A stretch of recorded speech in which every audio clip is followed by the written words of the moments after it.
Go to Norway, go to Denmark, they teach in Danish. Go to Norway, they teach in Norwegian. Go to Sweden, they teach in Swedish. Go to Finland, they teach in Finnish. Go to Korea, they teach in Korean. Go to China, they teach in Chinese. Go to Japan, they teach in Japanese. Then they meet the world. But you and me, here I am waxing eloquent in English. We were told that all the education we had acquired meant nothing. So that if you are eloquent in Ga or in Twi, you are not intelligent. You are only intelligent in English. You can only be intelligent in French, in Portuguese. We now know that that is nonsense.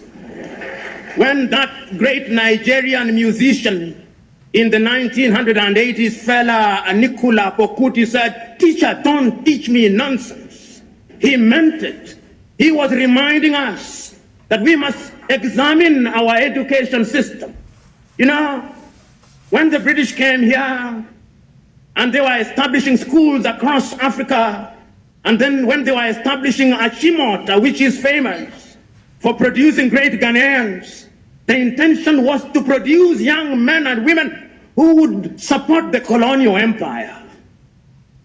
The intention was the same in Uganda with Budo's King's College. It was the same in Kenya with the Alliance schools. As Chinua Achebe says, the white man was clever. He came and put a knife in the things that held us together, and things fall apart. That we have now become famous for producing graduates in agriculture, some of whom, if you allow me a little latitude and hyperbole, cannot distinguish between a goat and a sheep. When we want to build our roads, we have engineers, most of whom today, if you do not address them as engineer so-and-so, they rise up, ready to beat you up. But yet, when we are building our highway from Accra through to Winneba, through to Cape Coast, through to La Côte d'Ivoire, it is the Chinese that I see, which calls into question, what type of engineering are we teaching? We are producing doctors, and they are good, some of them. But yet, when those of us who have the ability are sick, unless they do not know, they want to be airlifted to Dubai and to Germany. They have no faith in our medical system. When we are sick during COVID, all Africa is crying to America, "Oh, give us Moderna, give us Pfizer," to the Russians, "give us Sputnik." We are crying. Yet we have universities with professors in medicine. We must re-examine our education system. Even in matters as mundane as sports, which is a multi-billion-dollar industry. The United States of America offers our young men and women scholarships to study sports. Our universities don't. Football is a multi-billion-dollar industry. But yet, when one of the masters of ceremony was speaking in jest, it is not the anthem of Asante Kotoko that he remembered, but that of Liverpool, "We shall not walk alone." Theosagiefo was right when he said, we may actually solve the economic problem. We may even solve the political problem.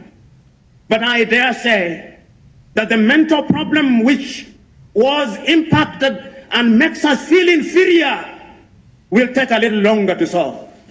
In 1933, Tata G. Woodson, that African-American educator writing in his book, Miseducation of the Negro, said that we have been so miseducated for so long. Our self-esteem has been undermined for so long. We have been made to use the back door for so long That even when we are told to use the front door, we look for the back door, and if we can't find it, we create our own back door. The level of our miseducation is amazing. We must change it in order to enter into the 21st century. Today, if I stood here and asked young Africans, and there is no shortage of them here, how many African authors do you know? And I asked, which is the last book of Chinua Achebe that you read? Or Kofi Awunor? Or Aikwe Yama? Or Kamara Lai? Or Flora Nwapa? Or Dambisa Moyo? Or more recently, Chimama and Ngozi Adichie? Or Yakiansi? How many have? We have been made to believe that it's only Shakespeare and Charles Dickens that matter. The Osagyefo, to whom Africans owe an apology, wrote in his great book, Neocolonialism, the last stage of imperialism, and the most dangerous. We are in that stage. That stage when the colonizer still wants us to believe that our literature is inferior, that our science does not exist, that our mathematics does not exist, that we have no medicine to talk about, that we cannot mine beyond Galamsey, that we cannot extract our own oil, that we have no business being in robotics and cryptocurrency, that we must be consigned to the Museum of History alongside the spinning wheel, that we have no business being in the jet age. That is what we are being told, and my fear is that we appear to be believing it. If we are to give meaning to our independence, then education must be our focus. So said Ethiopia's Haile Selassie. If we want to change the continent of Africa, we must give meaning to education. So said Mwalimu Julius Kambarage Nyerere of Tanzania on that day. If we are going to change my little Senegal, we must give education priority. So said Leopold Sedar Senghor of Senegal. Even the complicit Félix Houphouët-Boigny in La Côte d'Ivoire believed so. When you see our judges dressing, they still dress like Father Christmas. Whoever told us that justice could only be administered when you dress like Father Christmas, I do not know. We live in a world where we are so mentally captured that those of you in the middle class, your greatest claim to fame is that my daughter can no longer speak Chui, and is meant to be a badge of honor. It is a badge of complete colonial conquest. And we cannot enter the 21st century with that mindset. Go to the countries in the Scandinavia, which we can dare compare ourselves with. Go to Denmark, they teach in Danish.